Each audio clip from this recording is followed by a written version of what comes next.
moo tax tey jii la ñu xëy bëgg a waxtaanee loolu Chérif ñu bàyyi la nga tàmbali. ci jàngoro jooju lañ bëgg a taxaw comme pédopsychiatre nga xale yi nga xamante ni ñoo ko yor ngeen leen di taxaw autisme moom mooy lan buñ ko mënoon a tënk ci wolof. waaw buñ ko mënoon a tënk ci wolof autisme benn feebar boo xam ne xale yi dañ koy judduwaale trouble neurodéveloppemental la c'est-à-dire xale bi buy defaru ci biiru yaayam ci lay am problème au niveau neurologique mu judduwaale indi feebar bi. léegi nag feebar bi li ñu koy gën a xàmmee moo xale bi day am ay difficultés au niveau des interactions sociales c'est-à-dire pour waxtaan ak nit ñi nuyoo fay nuyoo côté boobu daf ci am ay problèmes bu weesoo difficulté interaction sociale bi xale bi day xaw a yéex a wax léeg-léeg baa mu yéex a dox wala du mun a toog day am trouble du comportement su demee école en général day compliqué mu toog foofu c'est ay xale yoo xam ne dañuy def ay crise de colère duñu mën a wax seen soxla. En plus de ça dañuy am lu ñuy wax stéréotypie gestuelle dañuy def ay gestes yu xaw a bizarre pour ñeneen ñi. docteur mbaa du koor gi daf laa tàmbalee jàpp est-ce que doo yëkkati kàddu bi tuuti. ah excusez-moi. voilà dañuy def lu ñuy wax ay stéréotypie gestuelle. maanaam dañuy def ay gestes yu bizarre dañuy toog di wëndeelu wala ñuy toog def ay gestes. et puis dañuy wax aussi pas wax mais. ay stéréotypes verbal c'est-à-dire dañuy émettre ay son mun nañ xëy suba ba ngoon jot di émettre ay son wala di yuuxu ci biir kër gi. maanaam daal day xale yu particulier lañu. voilà lu koy causé loolu jàngoro jooju. jàngoro yooyu nag ay études ñu ngi ci à ce jour il y a des théories mais il y a pas encore une cause déterminée. mais il y a les théories génétiques il y a des théories environnementaux et il y a des médicaments aussi yu ñu seetlu ni bu ko yaay ji jëlee ci biir ëmb bi. mun na ko dal et liñ ci gën a seetlu aussi mais stress ak problème durant la grossesse. nañ ko gis ci yaay ji en général day favoriser aussi genre feebar yu mel noonu. alors docteur Dieye li ma bëgg a laaj mooy ndax yomb na ngir ñu fexe ba diagnostiquer feebar boobu maanaam yow nga nekk waajur nga am sa doom ndax symptôme yi nga wax léegi nii yenn saay ku xam suñu société yi xale bu amee yenn comportement yi dañ naan ndax dafa am rab wala genre yooyu ndax dina yomb ci parents yi ñu gis ko rek dem automatiquement dem kër docteur ngir xool ndax xale bi dafa am autisme. voilà merci Nata comme ni nga ko waxee suñu société moom. voilà dafa am ay réalités yu fi nekk très souvent parent bi dalay wax man yàgg naa bëgg ñëw ci yow mais dañ ma ne lii du feebaru hôpital. bul dem wala yàgg naa bëgg ñëw ci yéen mais dañ ma ne demal ci diw su ko defee ñu dem te léeg-léeg nag des fois yenn praticiens yi dañ naan parents yi lii du feebar hôpital boo demee hôpital du fa faju wala boo ci boolee hôpital rek du baax. su ko defee ñoom dañuy bëgg ñëw sax mais dañuy ragale ñëw am na ñoo xam ne nag léegi de plus en plus on le voit ils viennent. parce que feebar bi ñu ngi ciy waxtaan feebar bi am na ay association de parents yuy wane signes yi di nekk ci télé yi di wax mais li ci ëpp waajur bi ci boppam mun na poser diagnostic bi avant sax moo egg ci hôpital. parce que man damay basé wu surtout ci discours waajur bi nga xam ne moo dund ak doomam ba ñëw ci man donc moom moo mun a jox signes yu bari après ñun nag suñu évaluer enfant bi ñu gis signes yooyu mun a confirmer ndax feebar bi la am déet. donc gis nañu prise en charge bi yéen a ngi ciy def ay jéego waaye côté prévention maanaam fegu bi fan ngeen ci toll ndax yéen a ngi ciy am ay résultats ndax lu mën a nekk la d'abord. je crois que mën na nekk parce que facteurs yi ñu wax surtout bi gën a important mooy le stress durant la grossesse. loolu jigéen ñi buñ ci jógee ak suñu góor ñi. jàppaleen ci mun nañu wàññil stress ci biir grossesse bi. gën a comprendre les femmes bu ñu nekkee ci yenn état yi xam ne c'est pas un état physique seulement mais c'est aussi un état psychologique. Et il faut tenir compte de cet aspect stress au travail aussi. Stress à la maison. avec les familles avec le mari il y a beaucoup de choses yoo xam ne suñ ci fagaru woon gën a oyofal jigéen ñi bu ñu tolloo ci période boobu dina mun a jàppale si ñëw feebar boobu beneen affaire bi mooy li ma wax am na ay traitements yoo xam ne bu ko jigéen jëlee si biir grossesse bi am na médicaments yu ñu incriminé à 90% day jur feebar boobu. c'est-à-dire par exemple jigéen ñi nga xam ne dañu am feebaru épilepsie di def crise waaw wala jigéen ñi nga xam ne dañu am feebaru xel ay trouble bipolaire am na garab yu ñu leen di jox pour dalal leen léegi garab yooyu bu ko jigéen bi di jël alors que mu nekk en état de grossesse surtout les 3 premiers mois te malheureusement dafa nekk période boo xam ne des fois nit ki dina ci toll ba pare door ko xam te fekk mu ngi jël garab gi donc ci nasaraan yi ñoom dañuy anticiper dès qu'il y a un désir de grossesse 6 mois avant la grossesse dañuy arrêter traitement bi commencer di la accompagner jéem la jox yeneen garab wala di la accompagner plus ay psychothérapie boo ci tolloo duñ la jox garab bi ba at après grossesse bi ñu door a commencer waat traitement bi donc loolu mën nañ ci liggéey aussi am na leneen lu ma fàtte woon ci facteur favorisant yi mooy tension ak diabète ci biir grossesse les grossesses à risque jigéen ñi di gën a suivre di gën a dem defi seen i CPN surtout bu ñu amee problème tension yooyu tamit bokk na ci ay facteurs favorisants yu ñu gis ci feebar bi. docteur ci prise en charge bi ba tey dafa mel ni des fois dañuy jànkonte wala yéen da ngeen jànkonte ak yenn difficultés yi parce que ñu bëri ñu am doom yu mel noonu pour ñu fësal ko sax dafay xaw a am problème maanaam dañ koy xaw a nëbb te yi tamit xale bi dafa bokk ci xale yi nga xam ne dañu soxla amour dañu soxla encadrement ak yu mel noonu mais ñu bëri dañuy jàpp loolu fatalisme est-ce que loolu aussi du barrière bu nga xam ne ci paj mi dina si indi gàllankoor. si loolu moom barrière bu rëy la parce que effectivement prise en charge bi metti na gudd na torop te metti na te da ngay xool sax xale bi am feebar boobu li ngay daj ci jàngam ak fajam moo ëpp fuuf li ngay daj ci sa doom bi nga xam ne amul feebar boobu donc fatalité boobu ñu bëri dañ naan man de yàlla may na ma par exemple ñeenti bant kenn ki bu demul école garaawul naa ci waslu àq su ko defee les parents les gardent à domicile sans soins en général parce que soins yi metti na et puis parce que ils peuvent pallier ils ont d'autres enfants c'est la réalité de l'Afrique. En Europe ailleurs ça ne se passe pas comme ça parce que souvent ils ont très peu d'enfants donc benn boobu da ngay gis parent bu ci dépenser xaalis bu dul jeex fii on n'en est pas encore là. mais est-ce que ñu ngi wax mbirum prévention mais est-ce que c'est une maladie qui se guérit ou bien dañuy limiter tout simplement maanaam virulence bi. conséquences. C'est même pas une maladie, c'est un état en fait. On est autiste, on le reste à vie. C'est un état. Okay. Mais mun nañ teel a faj xale bi ba améliorer ses conditions de vie. am na ay autistes ay adultes yu nekk ci biir nit ñi. xamuñu ko ñi nga xam ne ils vivent leur vie normale comme les autres dafa am ay degré de sévérité. dafa am yoo xam ne dafa ànd ak yeneen maladie am yoo xam ne àndul ak yeneen maladie en fonction de tableau nit ki mun na évoluer très bien comme mun na am ay limites. ci côté jàng bi mais c'est pas parce que jàngoo rek tu ne réussis pas ta vie il y a d'autres voies. léegi docteur ndax ñoom dañoo am ay écoles spécialisées fii Sénégal yoo xamante ni ñoom lañ leen mën di jël en charge encore une fois dafa nekk loo xamante ni nit ñu bëri duñ ko xam bokk na ci ay nit ñu siiw ñoo xam ne am nañ ko wala ñu koy jaaralee sax nag ci grand écran bi ay série ak yu ni mel pour fexe ba nit ñi xam ko je prends l'exemple de la série qui s'appelle Good Doctor avec le docteur Sean Murphy nga xamante ni ñu bëri sax ci lañ xamee tuuti ci jàngoro boobu ak mën nga jugee taxaw tuuti ak li nga xam ne moo di syndrome bu Asperger. Effectivement bon au Sénégal le système scolarisé booleegul ci programme am li ñuy wax école spécialisée au Sénégal on a un seul type d'école école normale. kese donc il y a des structures yi def éducation spécialisée. Donc ñoom am na ay structures privées. am na li nga xam ne ñun loolu la ñuy def les pédopsychiatres maanaam l'école à l'hôpital am na kër xale yi bi nekk Fann man maa ngi Caaroy am nañ foofu hôpital de jour on reçoit des enfants man maa ngi Diamniadio am nañ foofu hôpital de jour on reçoit aussi les enfants le matin ba 13h ubbi nañ aussi avec l'association des parents benn centre ressources autisme de Dakar le premier centre de la sous-région on va dire où aussi on fait li ñuy wax scolarisation xale yu mel noonu mais à dire vrai tey suñu plaidoyer lan la l'éducation nationale ak la santé puissent travailler pour que xale yooyu ñu permettre leen ñoom ak ñeneen parce qu'il y a pas que l'autisme il y a plein d'autres troubles yi nga xam ne day tere xale mu mun a réussir à l'école normale mais que ñu créer benn école spécialisée diplômant ici les écoles spécialisées xale bi day dem ba CM2 soit mu réussir wala bu réussirul il peut faire 10 années dans une structure spécialisée bu fa jógee il y a aucun diplôme au bout du fil day dellu toogaat kër ga parce que c'est pas reconnu que état bi dimbale mettre en place un programme national spécialisé au bout duquel ñoom dinañ am diplôme qui les permettra demain ñu mën a insérer wu dans la société parce que xam nañ Sénégal beaucoup diplôme non syndrome Asperger bi waxagu ci docteur donc Asperger mooy les autistes ñi nga xam ne dañu am feebar mais de haut niveau ñooñu tamit am nañ et en général c'est des personnes très très brillantes mais qui passent inaperçus surtout au Sénégal. Oui. Ailleurs vous voyez des jeunes à 14 ans qui sont déjà à l'université. Souvent c'est des Asperger parce qu'ils sont très intelligents, ils n'ont pas besoin de faire tout le cursus. Ici on est obligé de faire le cursus jusqu'au bac. Et vous savez donc parfois ils peuvent être très brillants dans un domaine et être vraiment nul dans un autre domaine te fii soo aayul ci domaine yëpp en général sa scolarité day am gàllankoor. soxna Naata maa ngi doon wax léegi souvent dañuy dégg ñu ne les mariages consanguins maanaam ñoo xamante ne dañuy jege wante ci wàllu deret bu ñu sëyi ndax loolu bokk na ci li mën a joxe xeetu feebar yi. Donc à ce jour moom j'ai pas encore lu d'études là-dessus parce que man je fais de la recherche là-dessus.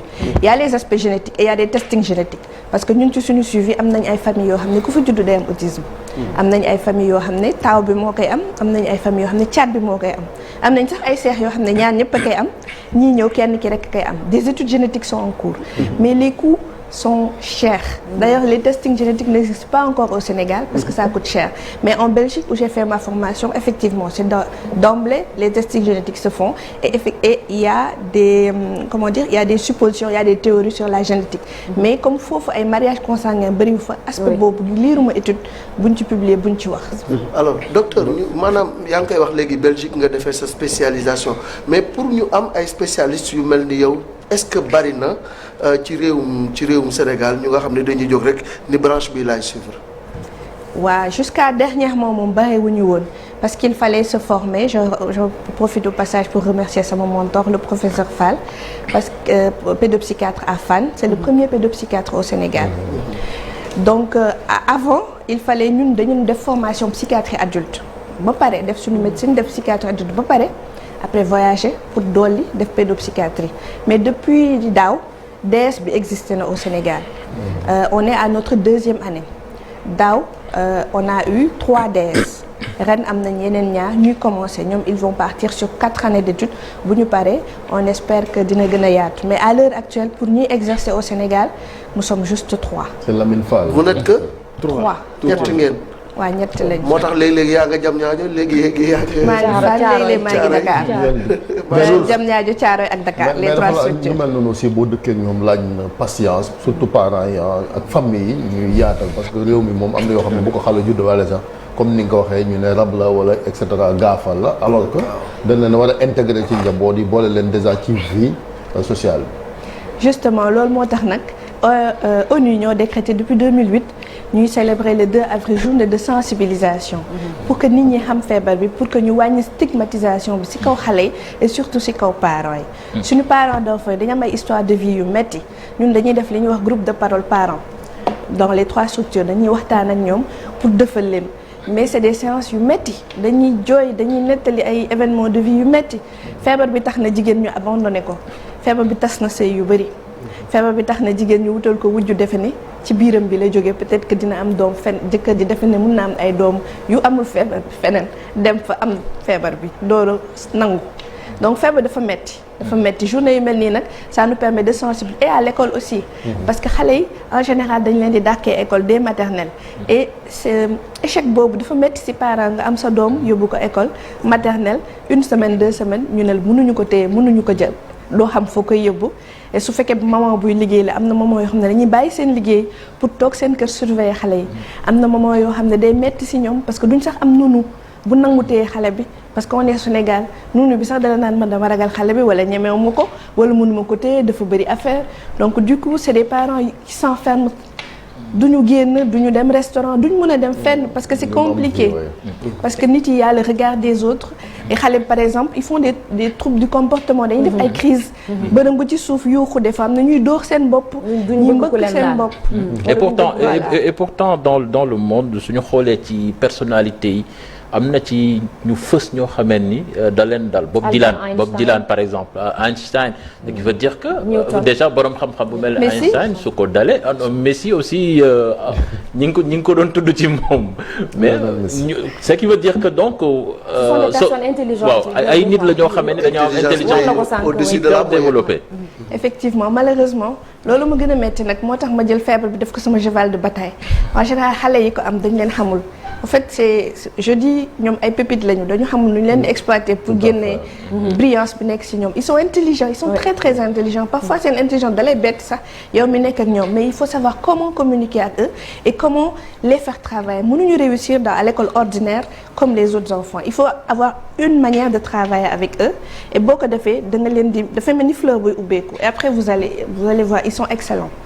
Dans votre expérience madame docteur est-ce que am na ay cas yoo suivre ba nga am ci résultat ba yëg ni yow mi kontaan nga ci li nga xam ne liggéey nga ko mu am ay amélioration dans la vie de l'enfant.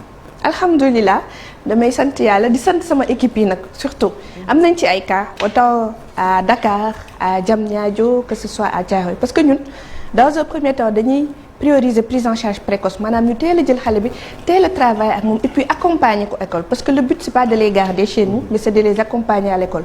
À ce jour on a beaucoup d'enfants qui sont aujourd'hui à l'école qui sont parmi les premiers de leur classe.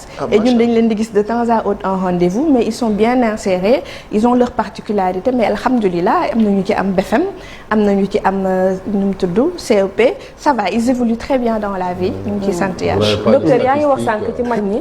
Nous n'avons pas encore fait d'études là-dessus mais certainement yàggatul.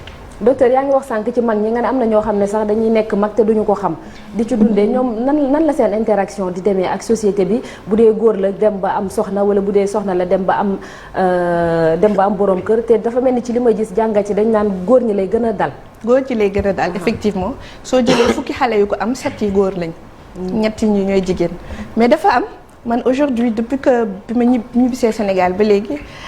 Tout le temps damay recevoir ay adultes yi nga xam ne dañuy lire ci feebar bi ñëw ne docteur man dama yaakaar ne dama ko am est-ce que mën nga ma defal test en tant que adulte am naa ñoo xam ne ay parents d'élèves su may suivre seen doom dañuy tourner ñëw ne ma docteur xam naa xale fu mu ko jëlee man nii laa mel donc beaucoup de gens par après lañ koy xam mais pourtant ce sont des gens bien insérés dans la société qui ont une famille qui sont mariés qui sont dans leur foyer mais dañuy am benn particularité comme je disais tout à l'heure du ñëpp la sévère si ñoom am na ñoo xam ne seen bos dafa oyof et ils peuvent passer inaperçus.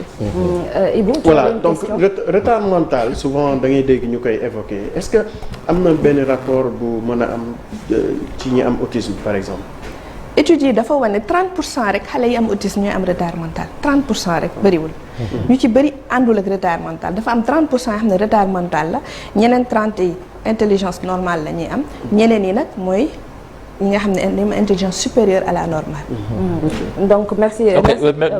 Déjà sur le plan national est-ce que am ngeen ay statistiques yu ñu mën a. jox idée. ci présence su autisme fii ci Sénégal parce que ñu bari dañoo yaakaar ni feebar yooyu feebaru. waa tugal la. peut-être que ñoom ñooy gën a. autisme sax ci wolof moom nuñ koy.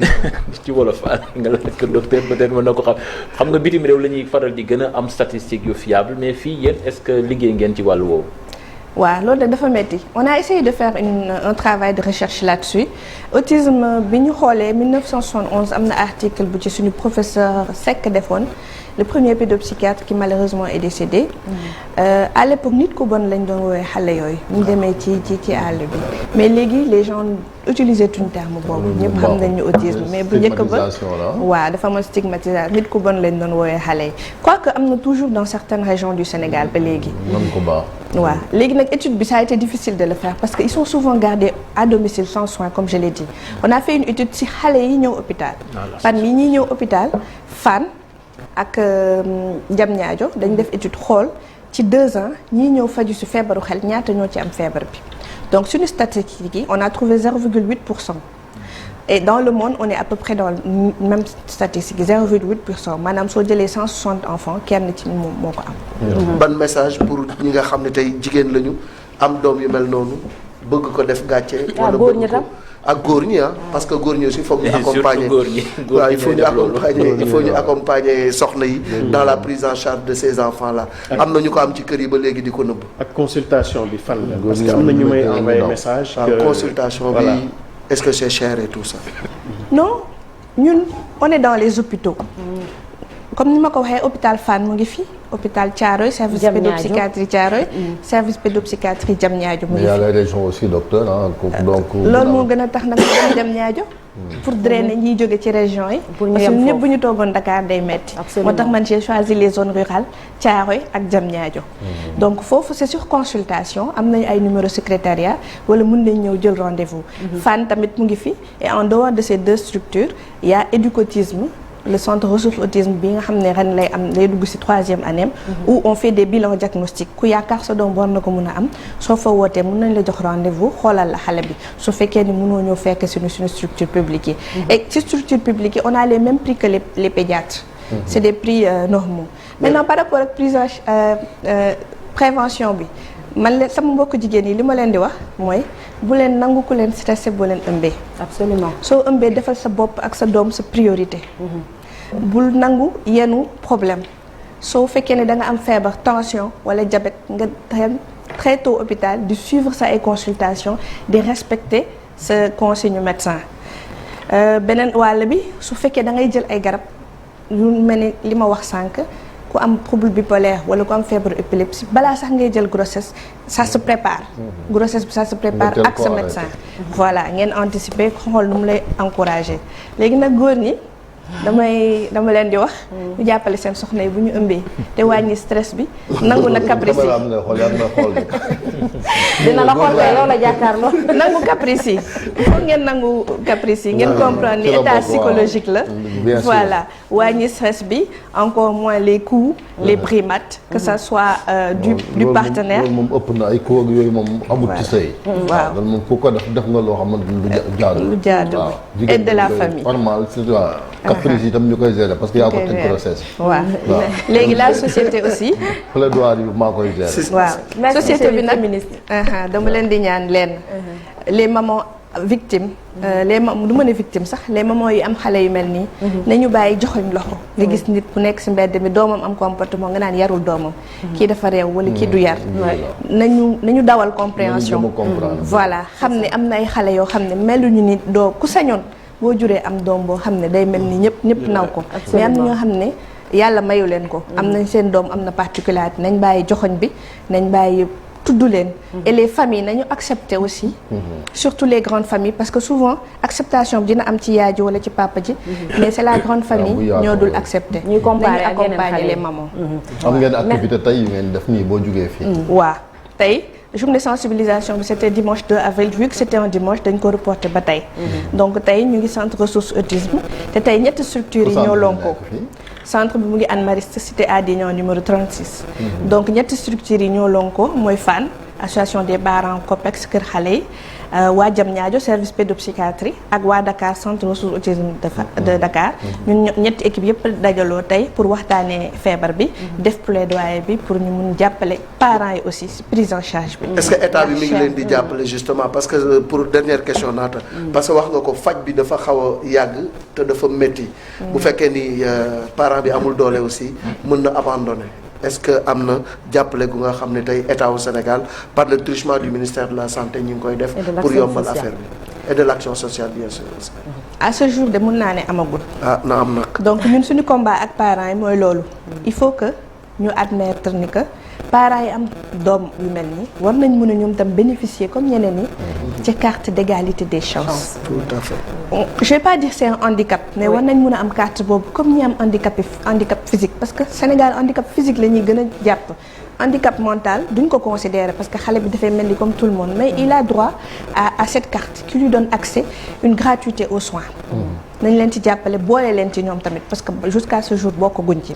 beneen bi affaire bi état bi nañu dimbale ci spécialiste yu suivre xale bi en dehors de ñun médecins yi am na spécialiste yu mat juróom yu ko war a suivre orthophoniste bi psychomotricien bi am na équipe éducative bi am na ergothérapeute am na psychologue clinicien yi. donc il faut une équipe pluridisciplinaire pour jël yu mel nii en charge. jël yu mel nii en charge et suñu difficulté mooy fonction yooyu c'est pas encore reconnu par la fonction publique. ce qui fait que spécialistes yooyu mënuñu leen am ñun ñi nekk ci hôpitaux publics yi. ñoom ils sont dans les privés. mais pour nga am leen ci hôpitaux publics yi dafa metti donc faj bi da nga koy bëgg mais day des parce que du yow kenn absolument et de la fonction publique ñu former les jeunes qui sont intéressés formation yooyu tamit amul Sénégal wala bu fi amee ci école privée cher na trop ñu jàppale xale yi ko bëgg former wu may leen bourse ñu jàppale xale yi bëgg nekk pédopsychiatre tamit les jeunes médecins bëri nañ fi ñetti kese ci réew mi dafa tuuti les jeunes sont là merci voilà nañ leen may ay bourse ñu ñëw former wu comme ça ensemble ñu travailler pour le bien des enfants. Inch'Allah merci aussi ñu ngi koy gërëm moom it yàgg nañoo jàppale ci liggéey bi ci wàllu pédopsychiatrie ak xale yi am na ñuy laaj ay numéro xam naa boo yanoon ay fixe ak yooyu dinaa ko fi bàyyi numéro yëpp inch'Allah soxna naata bu ëllëgee mu jàllale ko bu soobee yàlla merci beaucoup merci docteur Ndeye Awa Dieye et puis on rappelle juste que bleu moom mooy couleur symbole n'est-ce pas bu autisme c'est ça effectivement c'est le bleu ouais. Le bleu symbolise la pureté symbolise l'espoir donc c'est un choix qui a été fait par ces enfants sont purs et il y a de l'espoir en eux. D'accord ok ndax mën nga wax benn numéro bi rek laataa ñuy tàggatoo docteur Dieye comme ça ñu mën koo jàll bu dee même bu dee fixe la comme ça waajur yi nga xam ne ñu ngi seetaan am njàqare mën a woote. waaw numéro centre bi mooy 78.